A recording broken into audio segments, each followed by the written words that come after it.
And this is lecture 119. Britain enters the imperialist phase. Again, this is in support of volume 7 when it appears in early next year. And we'll begin with a review of terminal feudalism in Great Britain. By 1575, as we saw in the preceding chapter, capitalist emerging England had an industry based on its 11 million sheep. Mercantile caps in major towns and cities purchased wool from dealers. They sent it to rural households where family labor turned it into cloth. This was done by washing and carding the wool, then spinning it into thread. The thread was sold to capitalists that employed women to turn it into cloth by way of the loom. The expulsion of Huguenots from France brought in new skills to Great Britain. Another type of mercantile capitalist exported woolens into the Netherlands and Germany and anywhere else he could make or find a market. In the early 1600s, financiers found the export of unfinished cloth was much less profitable than the export of the finished product. Accordingly, they bought a new law in Parliament to ban the export of unfinished cloth. Greed had led to massive dislocation of the extant manufacturing system.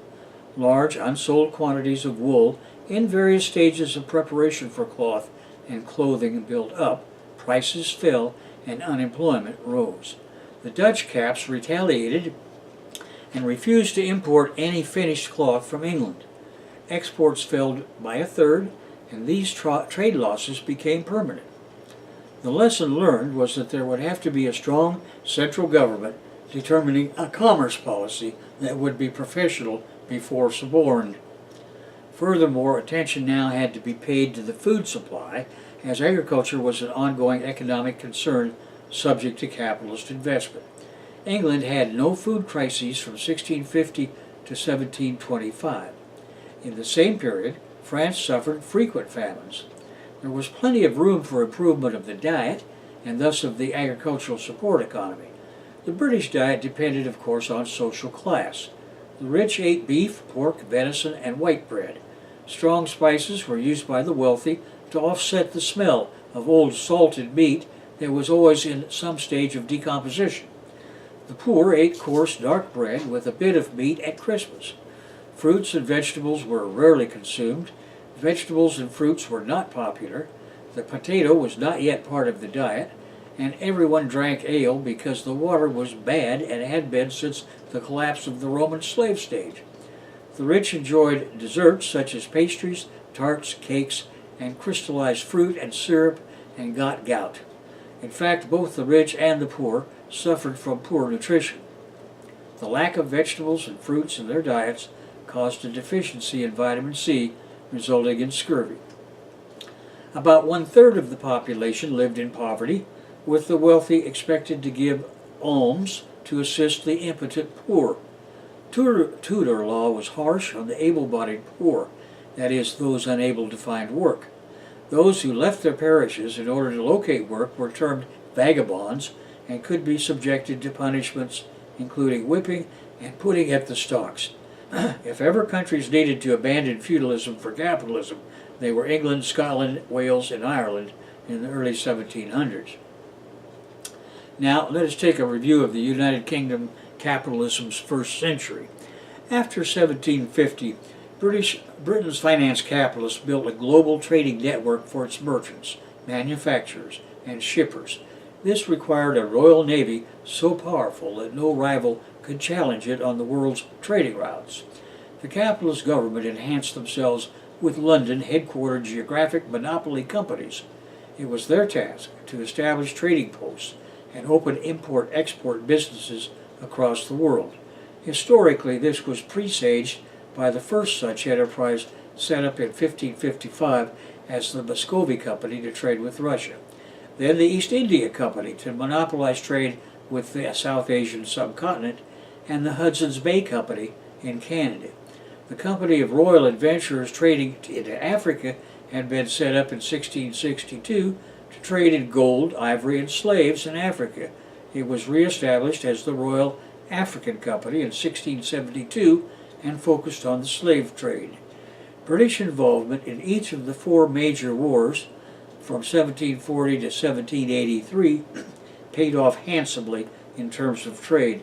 Even the loss of the 13 New England colonies was replaced by the very favorable trading relationship with the new United States of America. The British dominated the highly lucrative slave, sugar, and commercial trades originating in West Africa and the West Indies. Exports soared from 6.5 million pounds in 1700 to 14.7 million pounds in 1760 and 43.2 million pounds in 1800. Netherlands capitalists traded internationally as much as England. Other capitalist powers had their own, if smaller, monopolies, and these companies made great profits and enormous personal fortunes that were created in India. One major fiasco presaged the crises of imperialism yet to come, and that Karl Marx analyzed in Capital Volumes 2 and 3. The South Sea Company created a stock market bubble. Its focus was on South America, and its target was the renegotiations of previous high-interest government loans amounting to 31 million pounds through market manipulation and speculation. It issued stock 4 times in 1720 that reached about 8,000 investors. Prices kept soaring every day from 130 pounds to 1,000 pounds a share, with insiders making huge paper profits. The bubble collapsed overnight, ruining many speculators. Investigations showed bribes had reached into high places, even to the king. His chief minister, Robert Walpole, managed to wind it down, while some losers fled to exile or committed suicide. The first capitalist British Empire was mercantile-focused in maximizing trade outside the empire, fighting when necessary against other mercantile cap empires. In the 1700s, it was based upon English settlements in the West Indian islands of Trinidad and Tobago, the Bahamas, the Leeward Islands, Barbados, Jamaica, and Bermuda.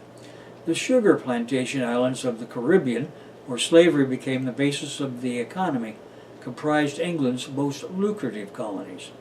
And of course, the empire had its 13 New England colonies that became the USA in 1781, as well as the maritime provinces of what is now Canada. The American victory over the French, the American colonies also used slave labor in the farming of tobacco, indigo, and rice in the South. Victory over the French during the 7 Years' War had given Great Britain control over what is now Eastern Canada.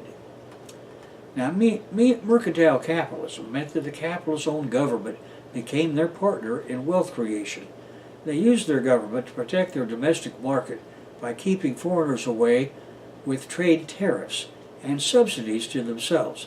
This meant smuggling was an ever-present threat, and they used their government to combat interlopers. The New England homegrown capitalists had grown up as smugglers intent on trading with the French, Spanish, and Dutch. Now, the fiscal necessity for mercantile capitalists was for their governments to run trade surpluses. For Great Britain, this meant gold and silver had to pour into London. Their government could then easily cover its own costs with its share of duties and taxes, the lion's share of profit going to themselves. The Royal Navy was the instrument that enforced the mercantile colonial policy. Along the way, the British Navy captured New Amsterdam, that is New York, in 1664. These colonies were always captive markets for British capitalists and the key to self-enrichment. Now, industrial capitalism. After 1600, woolens, cotton, silk, and then linen cloth manufacturing became important mercantile capitalist products. After 1700, coal and iron became equally profitable. Abraham Darby, the British metal master, had used coke in smelting copper in Bristol. In 1708, Abraham Darby founded the Bristol Iron Company. He bought property at Coalbrookdale on the Severn, close to supplies of low sulfide coal.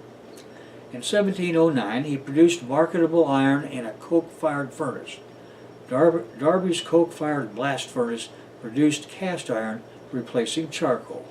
The ensuing availability of inexpensive iron was one of the key factors leading to the Industrial Revolution. By 1775, cast iron began to replace wrought iron for many uses because it was cheaper. Carbon content in iron was not yet understood as the determinant for cast iron, wrought iron, and steel. Anyway, Darby had proven the superiority of coke in cost and efficiency by building much larger furnaces than were possible with charcoal as fuel. Cheap and plentiful iron allowed British capitalists to speed up the process that transformed its old agrarian economy into the world's first industrial economy. This was the Industrial Revolution that permanently changed Britain. As we have seen, the balance of ruling class power began to fundamentally change in the Civil War in England and its resulting English Republic. Then the burgeoning mercantile capitalists in the cities, allied with the capitalist farmers, had tried to make capitalism as a stage permanent. They failed because not all the technological five elements were yet present and would not be for another century. The anti-restoration revolution of 1688 put a permanent end to feudalism as an unchecked socio-cultural evolutionary stage.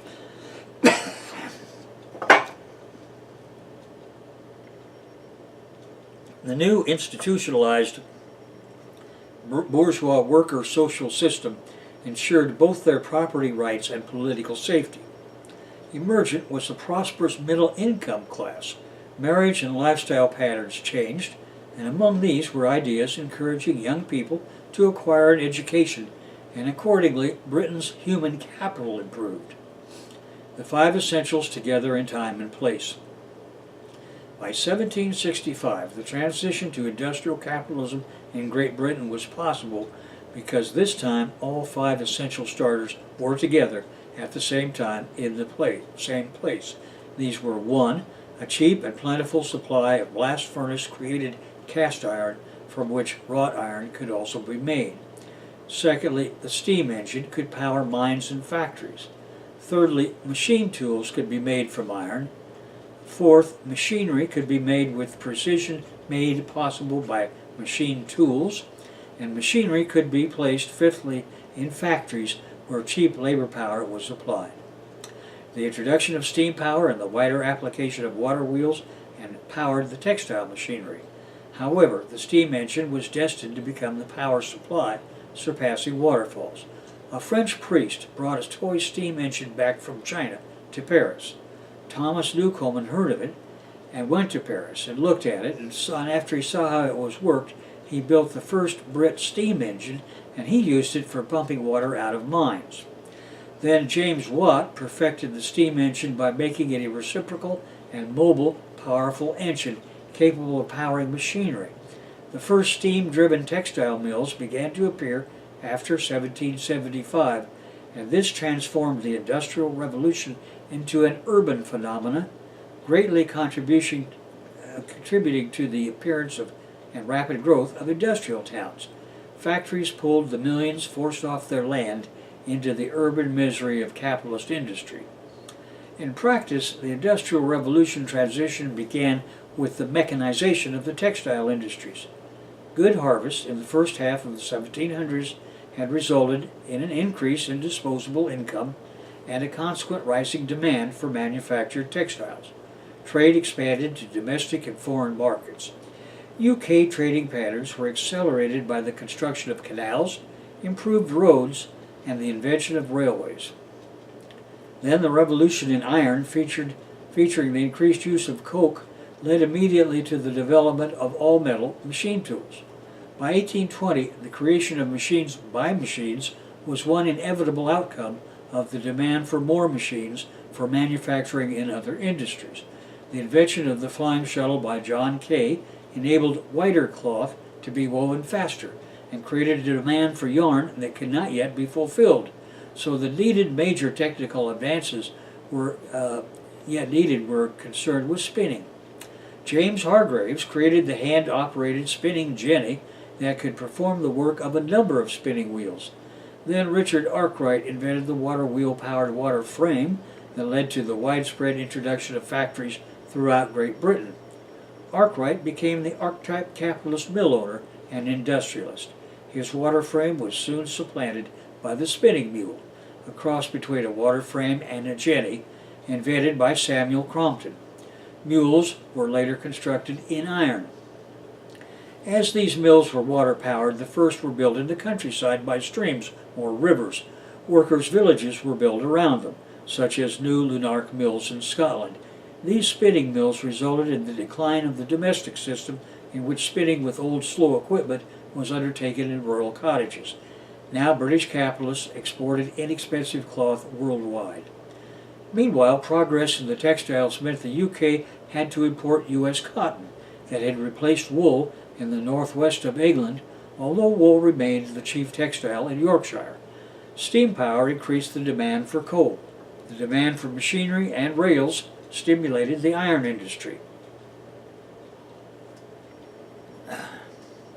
Transportation, to move raw material in and finished products out, meant growth of the canal system, and after 1830, growth of the railroads.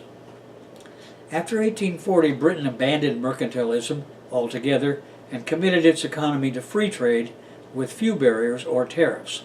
Adam Smith's book led the fight against mercantilism and was assisted by thinkers such as Richard Cobden, Joseph Hume, Francis Place, and John Roebuck. In 1846, Britain repealed the Corn Laws that imposed stiff tariffs on imported grain. The end of these laws opened the British market to unfettered competition, and grain prices fell as food became more plentiful. The income tax set the rate of 7 pence on the pound for incomes over 150 pounds. Accordingly, Prime Minister Robert Peel was able to compensate the loss of revenue and repeal import duties on over 700 items. From 1850 to 1870, Britain described itself as the workshop of the world, as its finished goods were produced so efficiently and cheaply that they could undersell comparable manufactured goods in any other nation's market. Unrecognized by imperialist writers in these years was that the USA had reached an equivalent level of industrialization thanks to the Civil War investment in technology, including new patents and factories. At any rate, when political conditions in a particular overseas market were stable enough, Britain could dominate its economy through free trade. It no longer needed mercantilism. It was only a matter of time, however, until the North Americans and the rest of Europe's capitalist nations caught up. In the meantime, Britain was supplying half their needs in manufactured goods in Germany, France, and Belgium, and the United States. By 1820, 30% of Britain's exports went to its empire, rising slowly to 35% by 1910. Until the latter 19th century, India remained Britain's economic jewel in terms of both imports and exports. In 1867, when British exports to her empire totaled 50 million pounds annually, 21 million of that came from India. Second to India was Australia, whose imports from Britain totaled 8 million pounds, followed by Canada at 5.8 million, Hong Kong at 2.5 million, Singapore at 2 million, and New Zealand at 1.6 million. While these figures were undoubtedly significant, they represented just over a third of total British exports, the same proportion as over 40 years before. Now, apart from coal and iron, most raw materials had to be imported. In the 1830s, the main imports were in descending order: raw cotton from the U.S. South, sugar from the West Indies, wool, silk, tea from China, timber from Canada, wine, flax, hides, and tallow. By 1900, Britain's global share soared to 22.8% of total imports. Then World War would be on the horizon. What made World War inevitable, however, was the growing militancy of the proletariat in all these countries. The necessity of killing as many of them as possible would be the trigger that unleashed the war in 1914. And we come to the railroads. Britain's elaborate system of canals and roadways used horses to haul coal for the new steam engines installed in textile factories. Then British engineers and entrepreneurs created a railway system. In 1815, George Stephenson invented the modern steam locomotive, launching a race to build bigger, more powerful locomotives using increasingly high steam pressure. By 1825, Stephenson had integrated all the components of a railway, opening the Stockton and Darlington line. It was a commercial success, and London stock issuers poured money into ongoing railway construction. In 1830, Isambard K. Brunel designed the Great Western Railway, and it was built in the following decade to cover the 100 miles from London to Bristol. In 1840, Thomas Brassey brought British railway engineering to the world, so that within a decade employed 75,000 men across Europe. Every nation copied the British model. Brassey expanded through the British Empire and Latin America.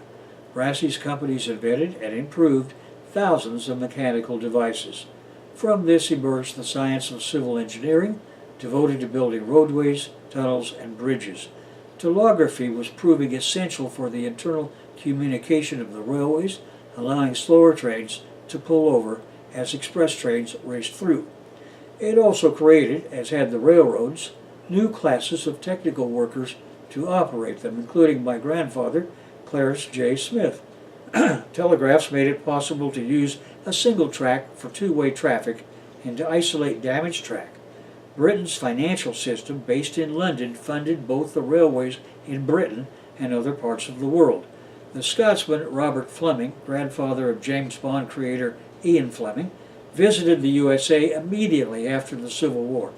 There he witnessed the amazing fact that interest paid on loans to build railroads in Gringolandia was 3 or 4 times as high as that available in London. He made 43 trips back and forth on behalf of his merchant bank, Robert Fleming and Company, thereafter becoming the United Kingdom's richest citizen. At any rate, British investors were very familiar with the fortunes made in railroad financing, as the boom years in railroad finance had begun in 1836. In 1845 to 47, Parliament had authorized 8,000 miles of railways, with a projected future total of £200 million, roughly 1 year of Britain's GDP at that time. Once a charter was obtained, there was no regulation, so it was Wild West for investors willing to take the risk. In 1849, George Hudson had merged all the short lines, and using his railway clearinghouse that made interconnections of all railroads easy for both passengers and freight shippers to use, he then controlled 30% of Britain's railroad tracks.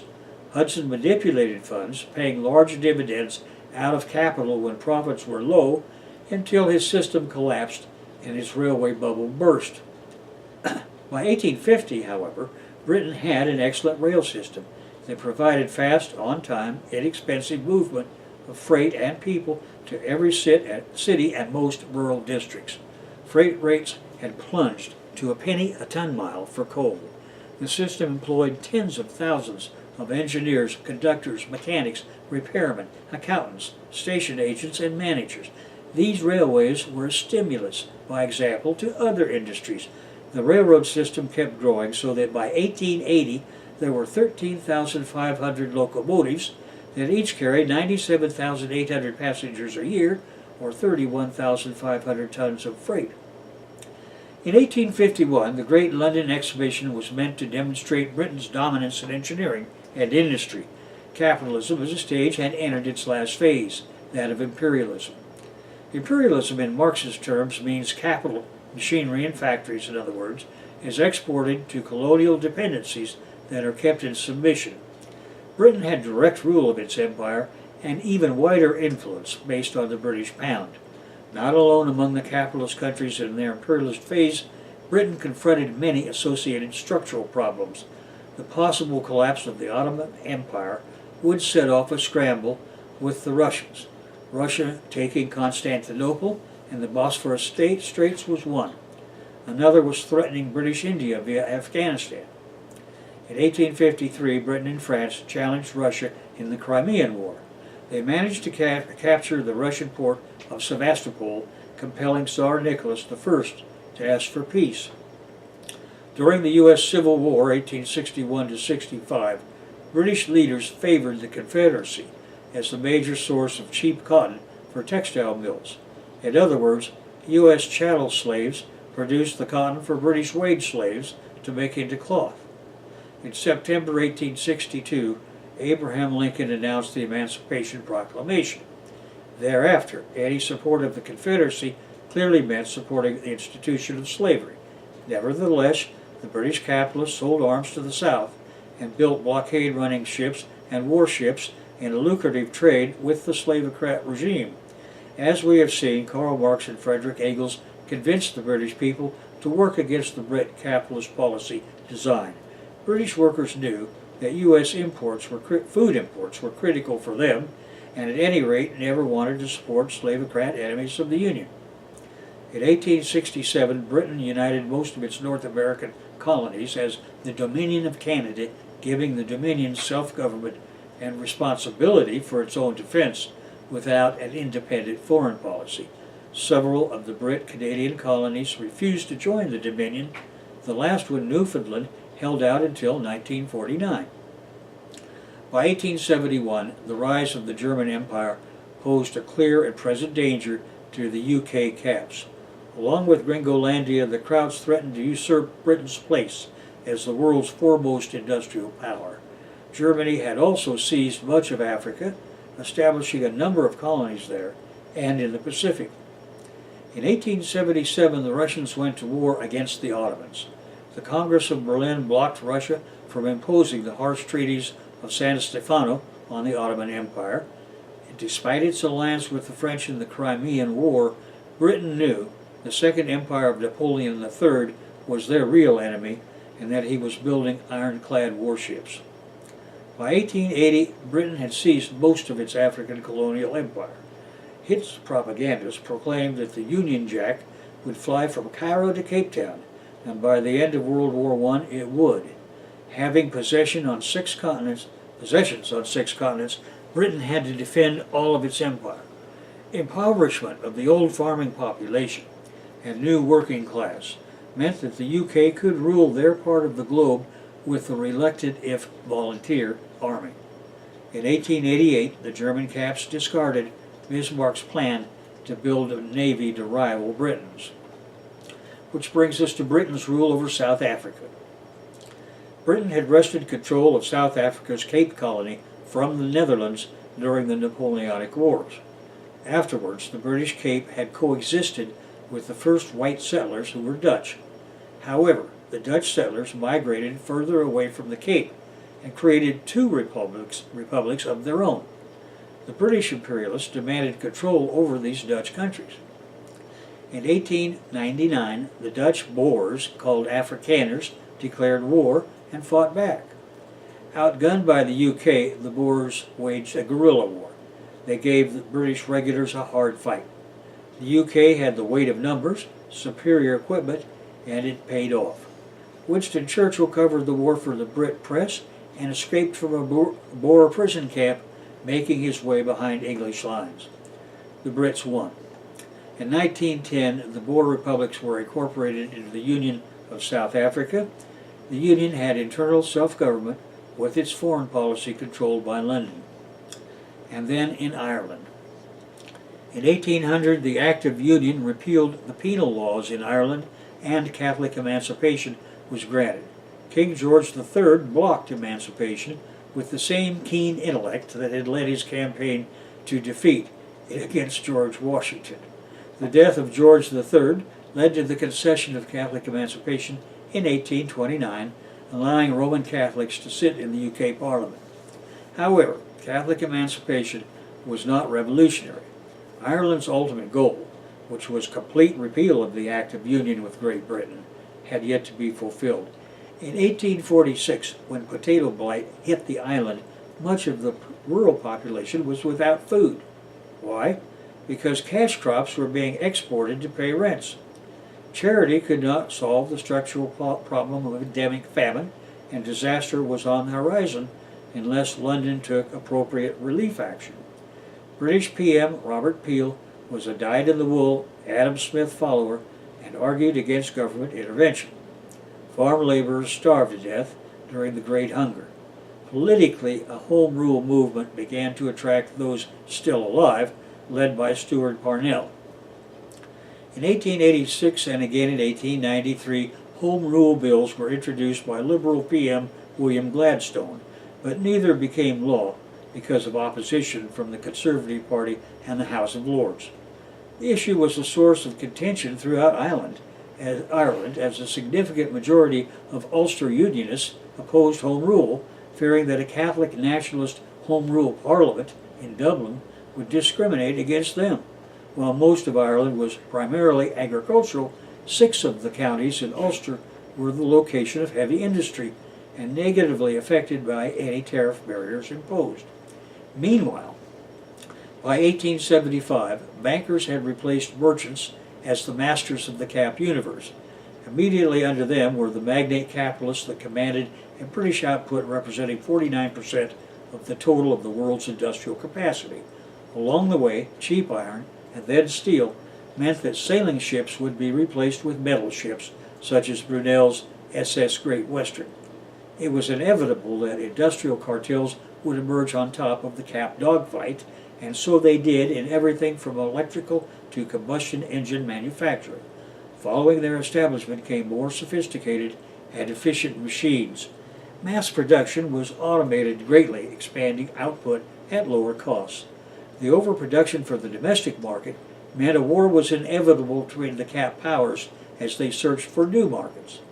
The Long Depression of 1873 to 1896 followed 15 years of market instability.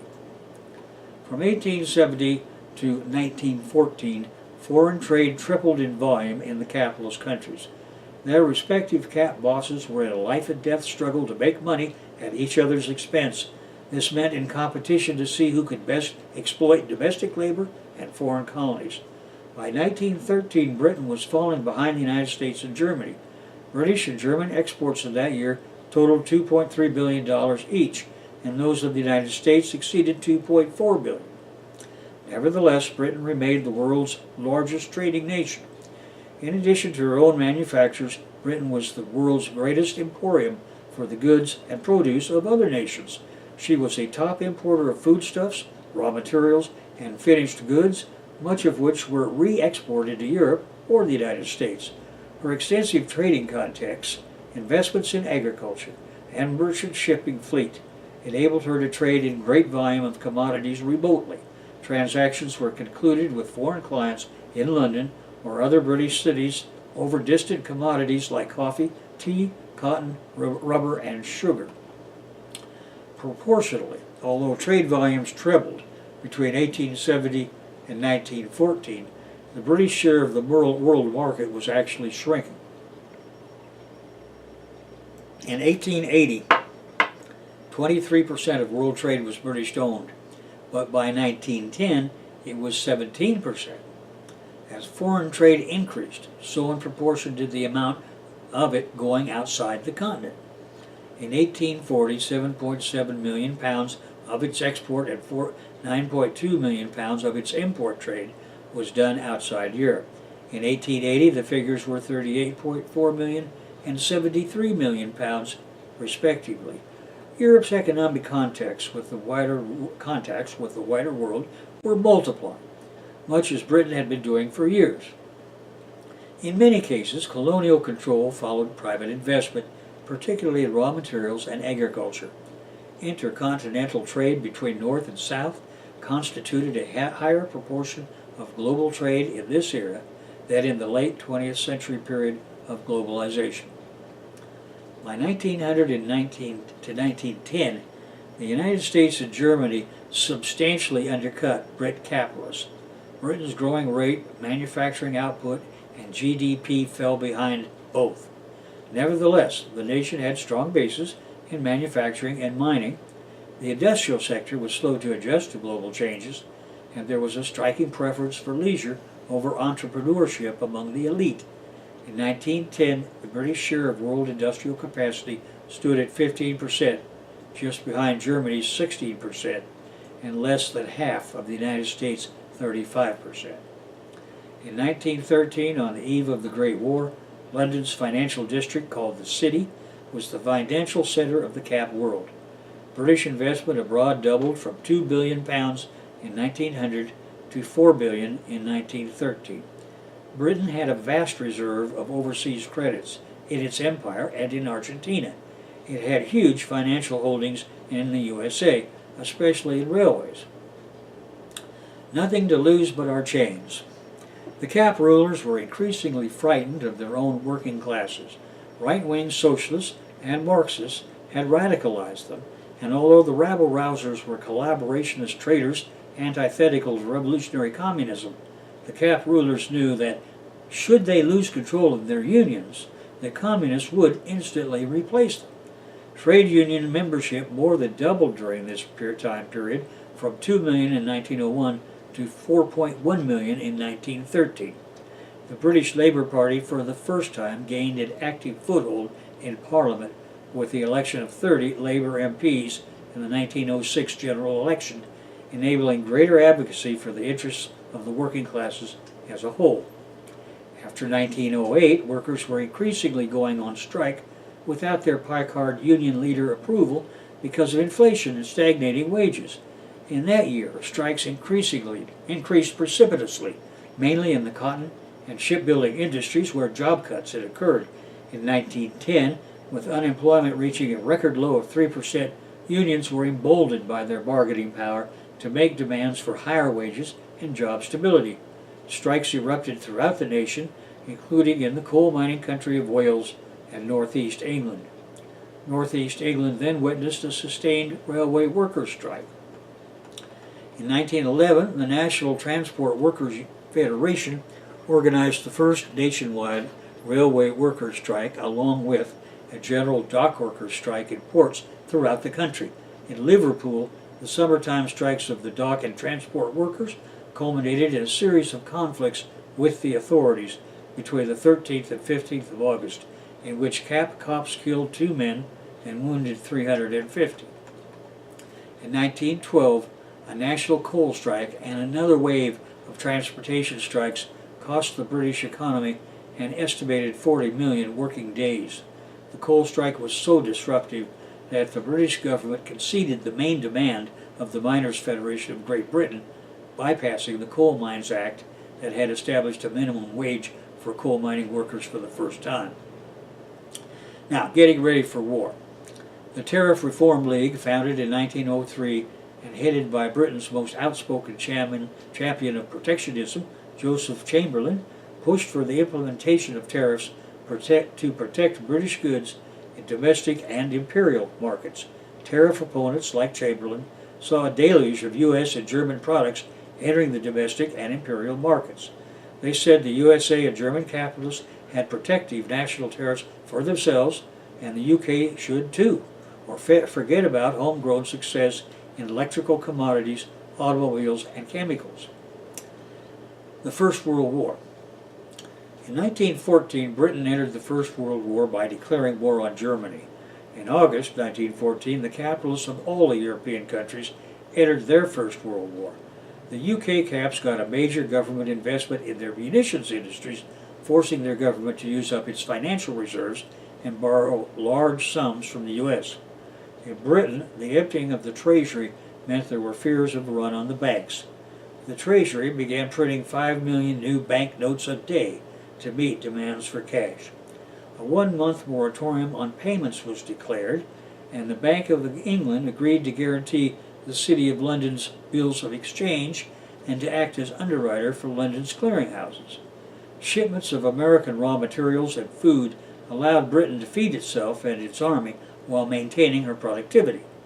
The financing was successful because the city's strong financial position minimized the damaging effects of inflation. Popular consumption declined 18% from 1914 to 1919. Money for the war effort meant taxation had to increase. Before the war, the majority of tax revenue came from indirect taxation. In 1919, there were 3 million income tax payers at a rate of 30%, and 60% of tax revenue was from income and super tax levies, such as the one imposed on incomes over £10,000. Income tax was just 6% before the war and only applied to 1.13 million Britons. Trade unions were encouraged as membership grew from 4.1 million in 1914 to 6.5 million in 1918, peaking at 8.3 million in 1920 before relapsing to 5.4 million in 1923. In Scotland, the shipbuilding industry expanded by a third. Women were available and many entered munitions factories and took other home front jobs vacated by men, conscripted into the army. Nearly 1 million Britons were killed in the war, which lasted until Germany's surrender on 11 November 1918. New York replaced London as the financial center of the Cap world. The human and material losses of the World War in Britain were enormous. They included 745,000 servicemen killed and 24,000 civilians killed, with 1.7 million wounded. The total of lost shipping came to 7.9 million tons and 7,500 million pounds in financial costs to the empire. Germany owed billions in reparations, but Britain in turn owed the U.S. billions in loan repayments. New York replaced London as the financial center of the Cap world. In 1919 to 1920, a rush of investment pent up during the war years and another rush of orders for new shipping to replace the millions of tons lost, and there was a short-lived boom in the British economy. In 1921 to 1922, however, at the end of war contracting, there was a depression. Exports fell to half of their 1913 levels, and unemployment peaked at 17%. The return to the gold standard and the structural problems in the Northern Industrial Core contributed their part to the depression, and this was accompanied by the loss of Britain's export markets in the Far East and Argentina. Britain never regained its pre-1914 export volumes. Economic stagnation lasted the whole third decade of the 20th century. Overall, growth averaged 1.8% per annum during the 1920s, slightly weaker but comparable to the United States. It was also overly dependent on so-called staple industries, those which had brought huge prosperity in the 1800s, but by the 1920s were experiencing faltering demand and strong competition from abroad. In 1922, for example, the volume of cotton exports was only about half of what it had been in 1913. Coal exports were only one-third of their 1913 level, and the most skilled craftsmen were hard hit because there were few alternative uses for their specialized munitions skills. The heavy dependence on obsolescent heavy industry and mining was the main problem, and only the CPGB, Communist Party of Great Britain, British Bolsheviks, had a solution. For the working masses, only poor health, bad housing, and long-term mass unemployment was otherwise in their future. And that brings us to a conclusion of the lecture on Britain and entering the imperialist phase. And next we're going to move on to France and its entering of the imperialist phase.